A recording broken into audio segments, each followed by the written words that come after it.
हर नई शुरुआत इंसान को डराती है, हर नई शुरुआत इंसान को डराती है, मगर कामयाबी मुश्किलों के बाद ही आती है। हेलो दोस्तों, कैसे हैं आप सभी? आई होप आप सभी अच्छे होंगे। तो चलिए, स्वागत है आप सभी का मेरे यूट्यूब चैनल अर्चना क्लासेस पे। मैं हूँ अर्चना द्विवेदी और शुरू करते हैं आज का हिंदी व्याकरण का क्लास।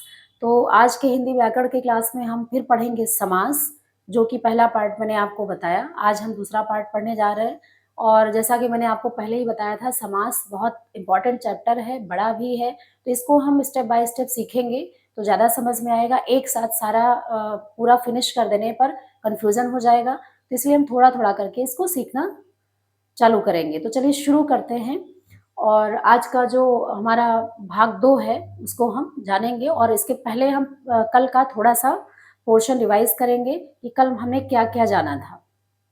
तो देखिए, समास आपका चैप्टर जो चल रहा है वो समास है। समास होता क्या है? समास का मतलब है संक्षिप्तीकरण, यानी छोटा होना, संक्षिप्त होना। और इसका जो डेफिनेशन निकल के आता है, जो कॉन्सेप्ट इसका क्लियर होता है, डेफिनेशन होता है शब्दों के समूह को संक्षिप्त या छोटा करने की प्रक्रिया को हम समास कहते हैं। यानी एक से ज्यादा शब्द रहे, परस्पर जो एक से ज्यादा शब्द हैं, उनके हम मेल को उनको हम संक्षिप्त कर देते हैं, जहाँ पे उनको छोटा कर देते हैं और छोटा करके हम ज्यादा अर्थ लेते हैं, ज्यादा अर्थ हमें देता है, वही समास कहलाता है। यानी हो तो छोटा जाता है, संक्षिप्त हो जाता है, लेकिन अर्थ उससे हमें ज्यादा मिलता है। जैसे मैंने आपको उदाहरण भी बताया था, तमाम सारा उदाहरण बताया था। रसोई घर, रसोई के लिए घर, देशभक्ति, देश के लिए भक्ति। तो ऐसे उसको हम संक्षिप्त करते हैं और उसमें हम ज्यादा अर्थ प्राप्त करते हैं। तो कहने का मतलब है, समास का मतलब ही है संक्षिप्तीकरण। ज्यादा शब्दों के समूह को, जहाँ पे ज्यादा शब्द हैं या उनका समूह है, उसको हम संक्षिप्त करके एक नया शब्द बना देते हैं, जिसको हम समास कहते हैं या समस्त पद कहते हैं। उसका नाम समस्त पद भी होता है। और समस्त पद में मैंने आपको कल ही बताया था कि उसके 2 पद होते हैं। पहले पद का नाम क्या होता है? उत्तर पद। सॉरी, पहले पद का नाम होता है पूर्व पद और दूसरे पद का नाम होता है उत्तर पद। तो जैसे गंगा जल, अब गंगा जल में आपको पहला पद क्या दिखेगा? गंगा जल में जैसे मैंने लिखा है यहाँ पे गंगा जल। अब गंगा जल में पहला जो पद है ये है गंगा और जो दूसरा पद है वो है जल। तो इसको हम क्या कहेंगे? पूर्व पद। और इसको क्या कहेंगे? उत्तर पद। यही होता है पूर्व पद और उत्तर पद। तो मैंने आपको ये कल ही बताया था। और समस्त पद कहें या समास कहें, वो मतलब एक ही होता है। और आपको पद जानना है कि पूर्व पद क्या होता है, उत्तर पद क्या होता है। उसके बाद मैंने आपको बताया था कि समास के भेद कितने होते हैं। समास के मुख्यतः 4 भेद होते हैं। कितने भेद होते हैं? 4 भेद होते हैं मुख्यतः। समास के 4 भेद होते हैं।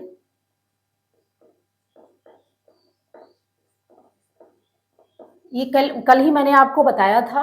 और पहला जो हम पढ़ेंगे वो पढ़ चुके हैं, वो है अव्ययी भाव। इसको मैंने कल ही आपको पढ़ा दिया था, लेकिन एक बार क्लास शुरू करने के पहले ये नियम होता है कि हमें एक बार रिवाइज कर लेना चाहिए। अव्ययी भाव समास, और दूसरा तत्पुरुष समास, तीसरा तत्पुरुष समास के मैंने उपभेद भी बताए थे आपके। इसके कितने उपभेद हैं? 2 उपभेद हैं। पहला क्या है इसमें? कर्मधारय। और दूसरा क्या है? दिग। दूसरा है इसमें दिग, दिग समास। यानी इसके 2 उपभेद हैं। तीसरा क्या है हमारा? द्वंद्व समास। तीसरा है हमारा द्वंद्व और चौथा है हमारा द्वंद्व समास, चौथा है हमारा बहुब्रीहि समास। तो ये 4 भेद मैंने आपको कल ही बताया था और अब इन्हीं चारों का अध्ययन हमें करना है, जिसमें मैंने आपको पहला जो है पार्ट, जो पहला नंबर है, पहला भेद है अव्ययी भाव समास। इसको मैंने आपको कल ही क्लियर किया था। फिर भी दोबारा देखते हैं अव्ययी भाव समास क्या होता है। जैसा कि नाम से ही क्लियर है, अव्ययी भाव, अव्यय यानी जिसमें कोई बदलाव ना हो, जिसमें कोई बदलाव ना हो, जिसमें कोई परिवर्तन ना हो।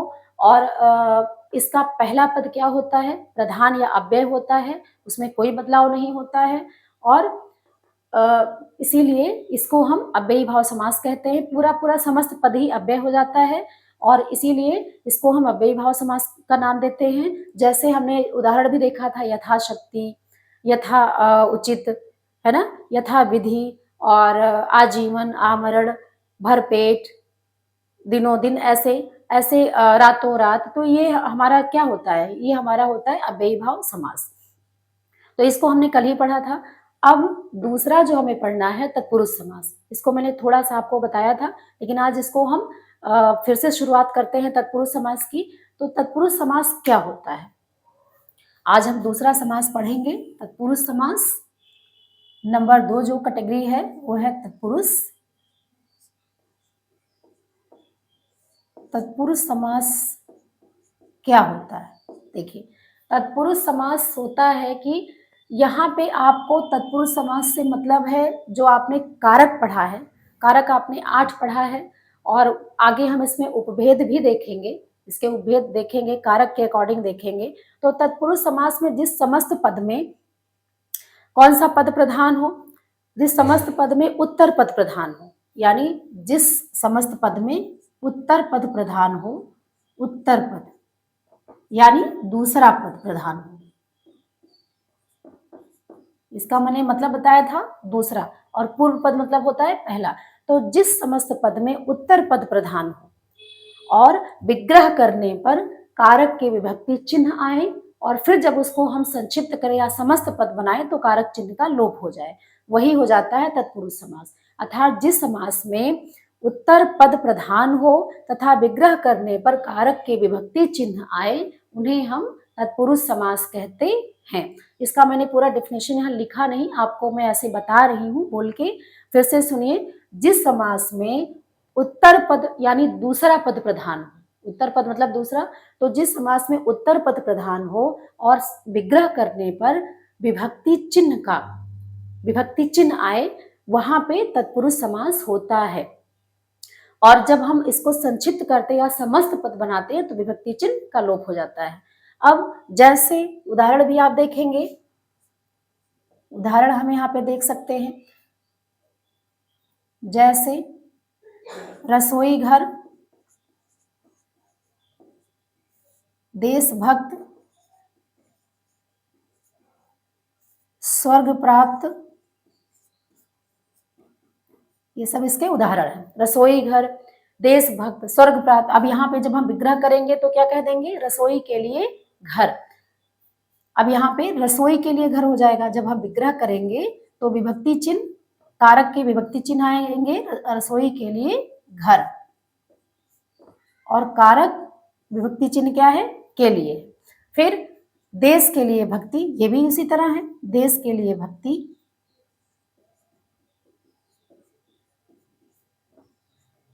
देश के लिए भक्ति। फिर स्वर्ग को प्राप्त, को आ गया, स्वर्ग को प्राप्त, ये आ गया। तो इसका मतलब कि यहाँ पे आपको विभक्ति चिन्ह मिल रहा है। अर्थात फिर से हम इसको जान लेते हैं, जिस समास में उत्तर पद प्रधान हो और विग्रह करने पर विभक्ति चिन्ह आए वही तत्पुरुष समास कहलाता है। अब चूंकि विभक्ति चिन्ह इसमें आते हैं तो ये विभक्ति चिन्ह किस में आते हैं, कारक में। जो अध्याय है हमारा कारक, उसको हम, अगर आपने पढ़ा होगा बहुत अच्छी बात है, नहीं पढ़ा होगा तो फिर आगे उसको पढ़ेंगे। तो कारक का जो विभक्ति चिन्ह है, कारक कितने होते हैं सबसे पहले हमें जानना जरूरी है। कारक होते हैं 8, लेकिन हम जब तत्पुरुष समास का भेद करते हैं कारक के आधार पर तो हम 6 भेद करते हैं। क्यों? क्योंकि हमने पहला कारक और आखिरी कारक छोड़ दिया। ठीक है, पहला हमने कर्ता कारक और आखिरी जो है संबोधन कारक को छोड़ दिया। अब हमारे बचे 6 कारक, तो 6 कारक को हम यहाँ ले लेते हैं और उसी के आधार पर इसका हम नामकरण करते हैं, अर्थात तत्पुरुष का हम नाम उसी के आधार पर रखते हैं, कारक के विभक्ति के आधार पर, वही उसका नाम बन जाता है। जैसे अब कर्ता कारक का विभक्ति चिन्ह क्या है, नहीं, तो कर्ता हमें लेना नहीं है। कर्म कारक का विभक्ति चिन्ह क्या होता है, को, तो कर्म कारक का जो विभक्ति चिन्ह हुआ को, उसी के आधार पे हमने अपना पहला नाम रख दिया तत्पुरुष का कि कर्म तत्पुरुष। फिर दूसरा हमने रखा करण तत्पुरुष। अगला ऐसे रखा संप्रदान तत्पुरुष, ऐसे अपादान तत्पुरुष, यानी कारक के जो 6 भेद हैं पहला और आखिरी छोड़ के उसके विभक्ति चिन्ह के आधार पर हम तत्पुरुष का नाम रखते जाते हैं। तो ये अभी हम आगे पढ़ने वाले हैं, इसको मैंने अभी आपको केवल तत्पुरुष समास का डिफिनेशन आपको बताया है। तो चलिए आगे एक एक भेद उसके पढ़ते हैं तत्पुरुष समास के, कि 6 भेद कौन कौन से हैं। अब ये 6 भेद आपको यहाँ पे स्टेप बाय स्टेप मैं आपको बताऊंगी। तो चलिए पहला भेद हम लिखते हैं, पहला हम लिखते हैं इसको, कारक के विभक्ति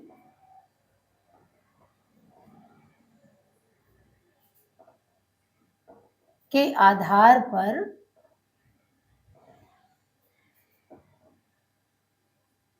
तत्पुरुष समास का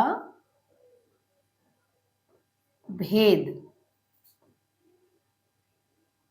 यानी कारक की विभक्ति के आधार पर, कारक का जो चिन्ह है, जो विभक्ति है, उसके आधार पर हम इसका भेद करेंगे।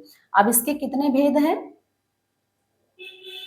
मुख्य 6 भेद हैं, मुख्य इसके 6 भेद होते हैं, मुख्य 6 भेद हैं। अब मुख्य 6 भेद में जो पहला हमारा भेद है वो क्या है? हमने कहा कि कर्ता कारक हमें पहला और आखिरी कारक छोड़ देना है, तो पहला कर्ता है उसको हमें छोड़ देना है। दूसरा हमारा कारक क्या है? वो है कर्म।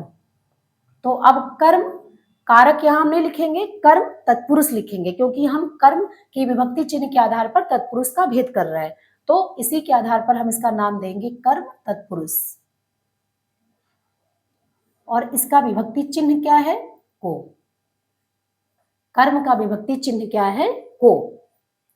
अब कर्म तत्पुरुष होता क्या है? जहां पूर्व पद में, यानी पहले पद में, जहां पूर्व पद में कर्म कारक की विभक्ति का चिन्ह को का लोप हो, को का लोप हो, वहां पे कर्म तत्पुरुष होता है। जहां पे पूर्व पद जिस कारक में या जिस जहां पे जैसा भी आप कहिए, जहां पूर्व पद में कर्म कारक की विभक्ति, अब कर्म कारक की विभक्ति क्या है? को का लोप हो, वहां पे कर्म कारक या कर्म तत्पुरुष होता है। कारक हमें पढ़ना नहीं है, हमें तत्पुरुष समास पढ़ना है, तो हम कर्म तत्पुरुष कहेंगे इसको, कारक नहीं कहेंगे। तो यहाँ पे कर्म तत्पुरुष होता है जहां पे, फिर से आप सुन लीजिए, कर्म कारक की विभक्ति को का लोप हो, है ना। जहां पर पूर्व पद में, पहले पद में कर्म कारक की विभक्ति को का लोप हो, वहां कर्म तत्पुरुष समास होता है। जैसे, अब जैसे आप एग्जाम्पल कुछ लिखोगे, जैसे आपने लिखा पद प्राप्त, जैसे आपने लिखा उदाहरण पद प्राप्त, एक उदाहरण है पद प्राप्त, क्योंकि हमें कर्म तत्पुरुष ही पढ़ना है तो हम इसी का एग्जाम्पल लिखेंगे। अब इसका जब हम विग्रह करेंगे तब क्या करेंगे? पद को प्राप्त। अब को यहाँ पे क्या आ गया? कर्म का विभक्ति चिन्ह। इसी तरह आप और भी लिख सकते हो, जैसे गुरु दक्षिणा, गुरु दक्षिणा। अब इसका हम विग्रह क्या करेंगे? गुरु को दी गई दक्षिणा, गुरु को दी गई दक्षिणा। यहां पे भी को आया, विभक्ति चिन्ह को आया। फिर इसी तरह आप और भी कर सकते हो, जैसे ग्रंथकार, ग्रंथ को रचने वाला। स्वर्ग प्राप्त, स्वर्ग प्राप्त इसमें आएगा, कर्म तत्पुरुष में ही आएगा। स्वर्ग प्राप्त, स्वर्ग प्राप्त, स्वर्ग को प्राप्त।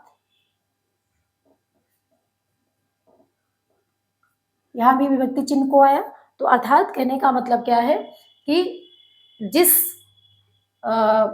जहां पर पूर्व पद में को की विभक्ति चिन्ह का लोप हो, वहां पे कर्म तत्पुरुष समास होता है। और कर्म, इसमें कर्म तत्पुरुष की विभक्ति का चिन्ह ही होता है को, तो ये आपको पता होना चाहिए। कारक आपने पढ़ा है तो सारी विभक्ति का कर्ता ने, कर्म को, करण से, संप्रदान, अपादान, ये सारी चीजें आपको पता होनी चाहिए। तो फिर से आप इसको देख लीजिए, जहां पर कर्म क्या है, कर्म की विभक्ति, जहां पूर्व पद में कर्म कारक की विभक्ति का चिन्ह को का लोप हो, वहां पे कर्म तत्पुरुष होता है। ये उदाहरण मैंने आपको बताया। दूसरा देखते हैं, दूसरा जो है आपका वो क्या है, करण कारक, सॉरी करण तत्पुरुष, करण तत्पुरुष। अब करण तत्पुरुष क्या है, इसमें भी करण तत्पुरुष का जो विभक्ति चिन्ह क्या है, वो है से या के द्वारा, से या के द्वारा इसका विभक्ति चिन्ह होता है,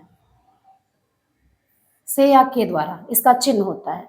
तो यहां भी हम वही चीज कहेंगे, जहां पूर्व पद में, जहां पर पूर्व पद में करण कारक की विभक्ति का चिन्ह से या के द्वारा का लोप हो, वहां पर करण तत्पुरुष होता है। फिर से आप इसको सुनिए, जहां पूर्व पद में करण कारक की विभक्ति का चिन्ह से तथा के द्वारा का लोप हो, वहां पे विभक्ति, वहां पे करण तत्पुरुष समास होता है। जैसे आप यहाँ पे उदाहरण लिखोगे,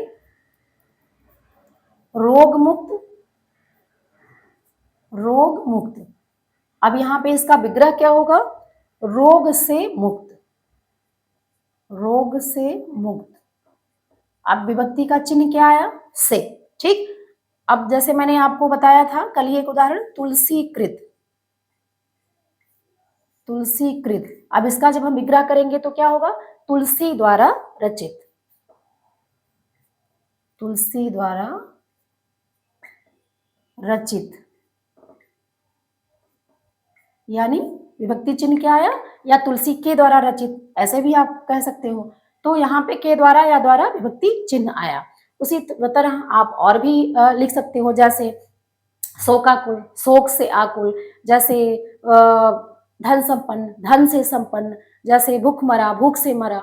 तो प्रेमातुर, प्रेम से आतुर, है ना, जैसे प्रेमातुर, प्रेम से आतुर, आतुर मतलब भरा, प्रेम से आतुर। तो कहने का मतलब से या के द्वारा पे यहाँ पे जब विग्रह करेंगे तो हमें ये चिन्ह मिलेगा, लेकिन जैसे हम इसको समस्त पद बनाएंगे इन चिन्हों का लोप हो जाएगा। तो यही होता है करण तत्पुरुष। तो दो पार्ट हमने, दो भेद इसका पढ़ा, पहला कर्म और दूसरा करण तत्पुरुष, जो कि कारक के आधार पर इसका नामकरण किया गया है। और पहला कारक और आखिरी कारक छोड़ के बाकी 6 कारक के आधार पर इसका नाम दिया गया है। अब तीसरा हम क्या पढ़ेंगे, तीसरा जो भेद है, पहला हमने कर्म पढ़ा, दूसरा तत्पुरुष पढ़ा, तीसरा हम पढ़ेंगे संप्रदान, संप्रदान तत्पुरुष। जैसे हम संप्रदान कारक पढ़ते हैं तो ऐसे हम यहाँ पे संप्रदान तत्पुरुष पढ़ेंगे। और इसका चिन्ह क्या होता है, इसका चिन्ह होता है के लिए, इसका चिन्ह होता है के लिए। तो अब इसको भी हम ऐसे ही बोलेंगे जैसे हमने दोनों का डिफिनेशन बोला, परिभाषा कैसे, जिस समास में या जहां पे पूर्व पद में संप्रदान कारक के विभक्ति चिन्ह के लिए का लोप हो, वहां पे संप्रदान तत्पुरुष समास होता है। फिर से इसको दोहराते हैं, जहां समास के पूर्व पद में या जहां पर समास के पूर्व पद में, समस्त पद में, पहले पद में क्या संप्रदान कारक की विभक्ति का चिन्ह के लिए का लोप हो, वहां पे संप्रदान कारक होता है। अब इसका भी हम उदाहरण लिखेंगे, कुछ उदाहरण के द्वारा देखेंगे इसको। जैसे जैसे हमने कहा हथकड़ी। अब हथकड़ी भाई आती है, पुलिस आती है तो हथकड़ी लगा के ले जाती है, लेकिन इसका जब हम विग्रह करेंगे तो क्या होगा, हाथ के लिए कड़ी, यानी हाथ के लिए कड़ी। अब के लिए जो यहाँ पे संप्रदान का विभक्ति चिन्ह आया, ये यहाँ पे लोप हो गया। ठीक, उसी तरह आप और भी लिख सकते हैं, जैसे जैसे आप लिख सकते हैं हवन सामग्री,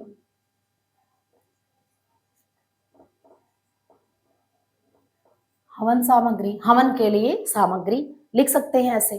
फिर आप और भी लिख सकते हैं, जैसे आराम कुर्सी, आराम के लिए कुर्सी, माल गोदाम, माल के लिए गोदाम, मतलब बहुत सारे एग्जाम्पल ऐसे भरे पड़े हैं और एग्जाम्पल की कमी नहीं है। तो चलिए अब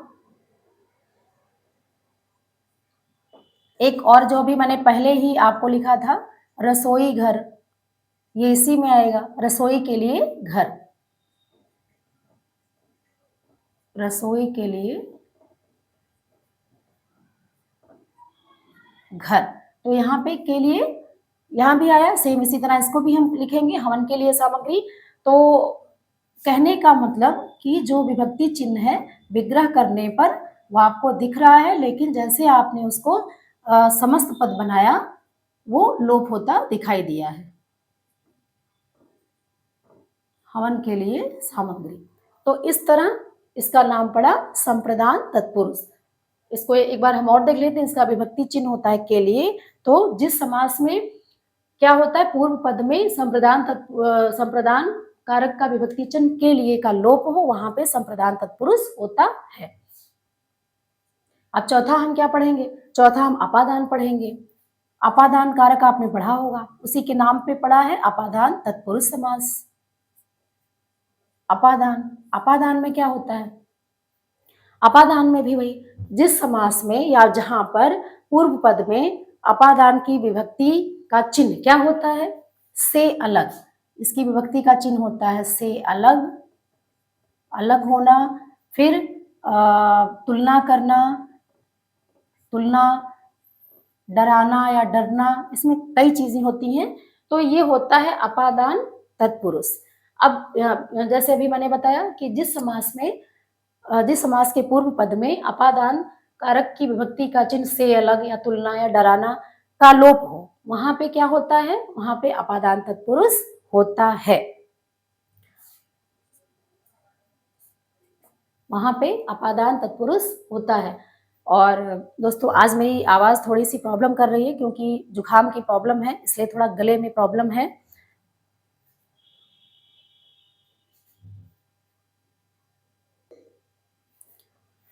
तो दोस्तों इसलिए थोड़ा बोलने में प्रॉब्लम हो रही है। तो चलिए फिर शुरू करते हैं।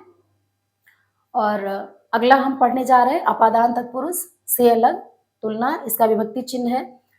अब से मतलब है, विभक्ति चिन्ह से है, लेकिन इसका मतलब अलग होना भाव है और तुलना करना या डरना, ले जाना इत्यादि भाव है।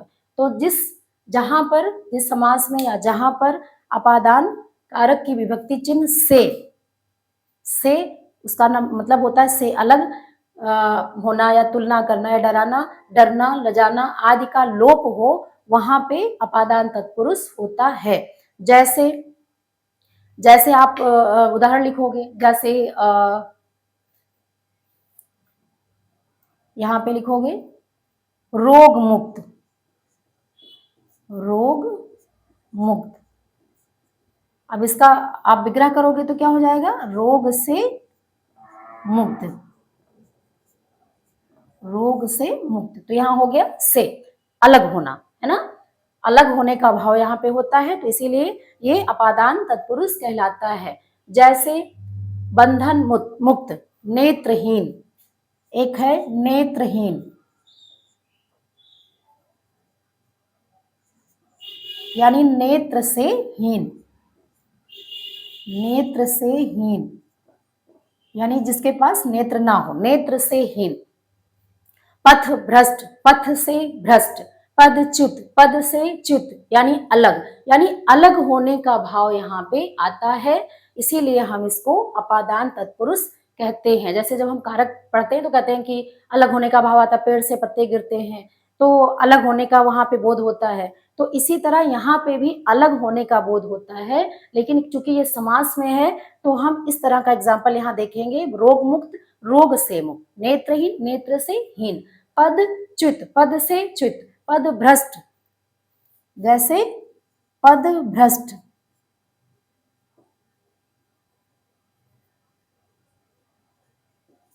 पद से भ्रष्ट। तो इस तरह का एग्जाम्पल हम इसमें लिख सकते हैं, और ये होता है अपादान तत्पुरुष। तो ये हुआ नंबर 4 अपादान तत्पुरुष। अभी हमने 4 भेद पढ़े तत्पुरुष के, अब हम 5वें पे आते हैं। 5वां भेद क्या है? 5वां भेद है आपका संबंध।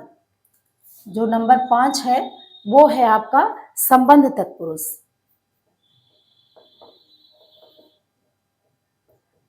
संबंध तत्पुरुष। और इसका विभक्ति चिन्ह क्या होता है? इसका विभक्ति चिन्ह होता है का, के, की।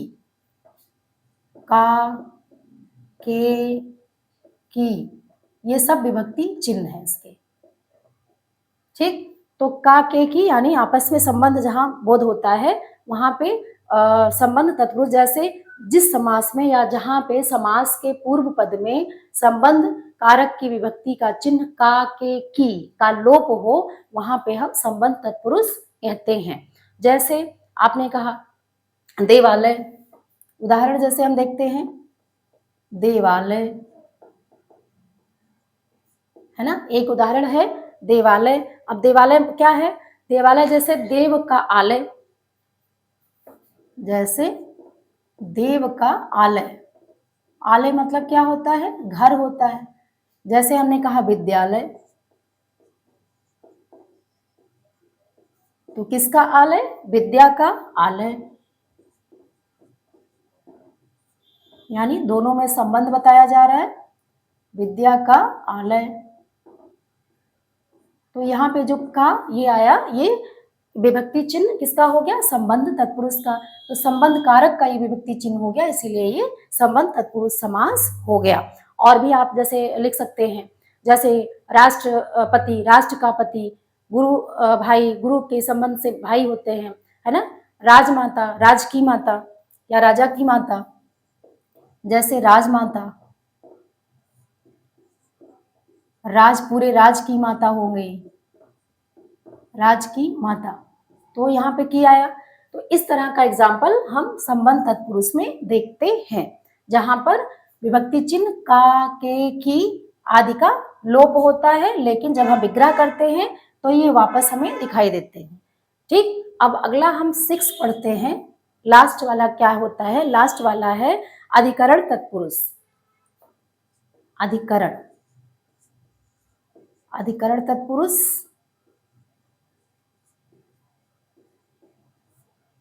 इसका विभक्ति जो चिन्ह है वो है में या पर। इसका विभक्ति चिन्ह है में या पर। अब यहाँ पे भी हम वही चीज कहेंगे कि जहां पर पूर्व पद में, जिस समास में पूर्व पद में अधिकरण कारक की विभक्ति का चिन्ह में या पर का लोप हो, वहां पे अधिकरण तत्पुरुष समास होता है।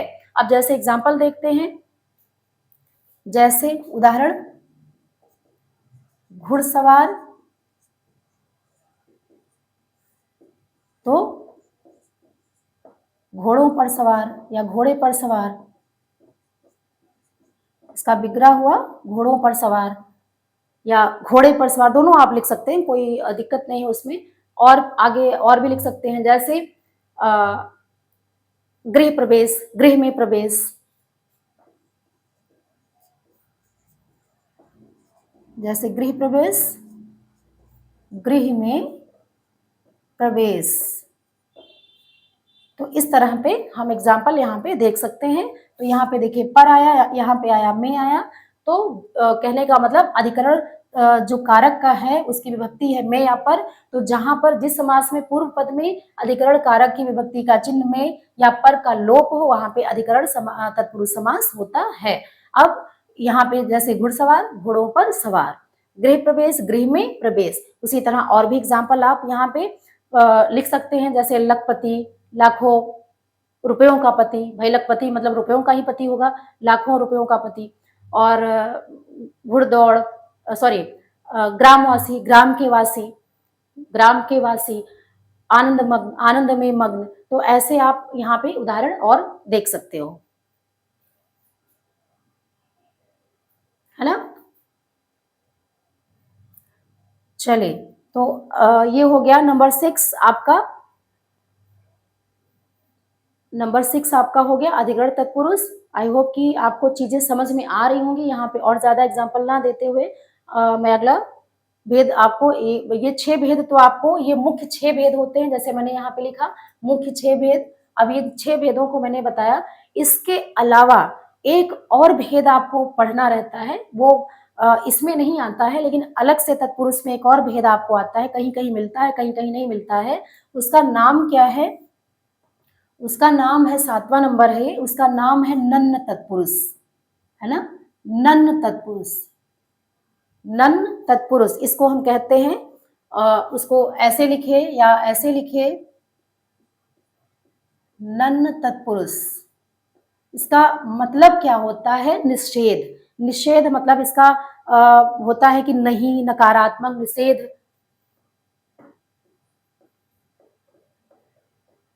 जहां पे नकारात्मक हो, निषेध हो, नहीं हो, वहां पर ये नन्न तत्पुरुष होता है। ये हम 6 कैटेगरी में इसको शामिल नहीं करेंगे। कारक के तो 6 ही भेद होते हैं, जो मैंने आपको अभी 6 बताया, उसके नाम पर इसका तत्पुरुष का नाम पड़ा हुआ है, लेकिन ये एक अलग से है नन्न तत्पुरुष। इसको भी हमें कहीं कहीं देखने को मिलता है, इसलिए मैं यहाँ पे आपको इसकी भी जानकारी देना चाहती हूँ। तो चलिए इसको भी पढ़ते हैं। जैसे समस्त पद हम कोई लेते हैं, जैसे मैंने लिया अधर्म, ठीक, फिर मैंने एक और लिया असत्य,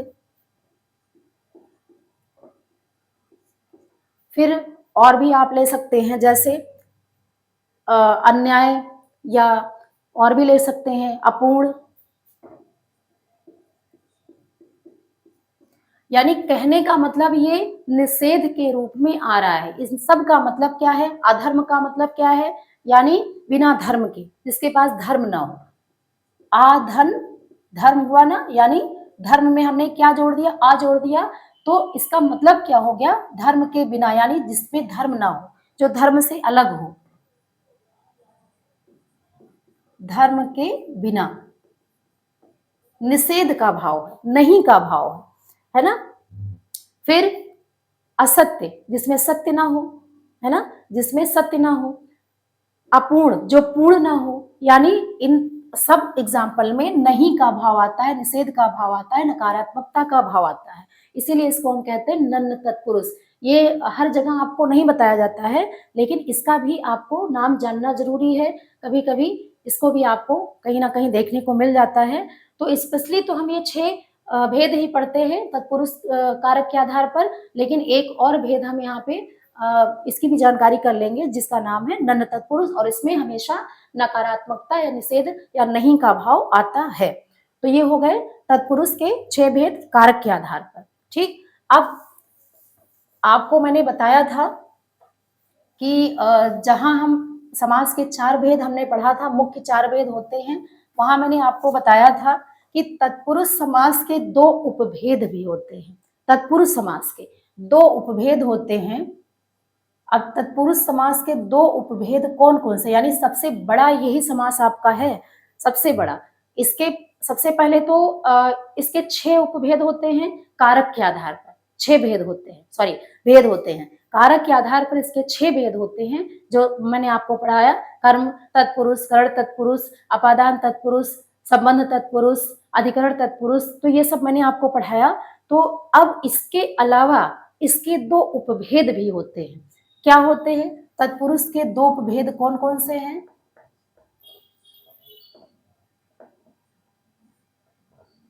क्या है? नंबर 1 आपका है कर्मधारय, कर्मधारय समास। पहला जो उपभेद है ये है कर्मधारय समास।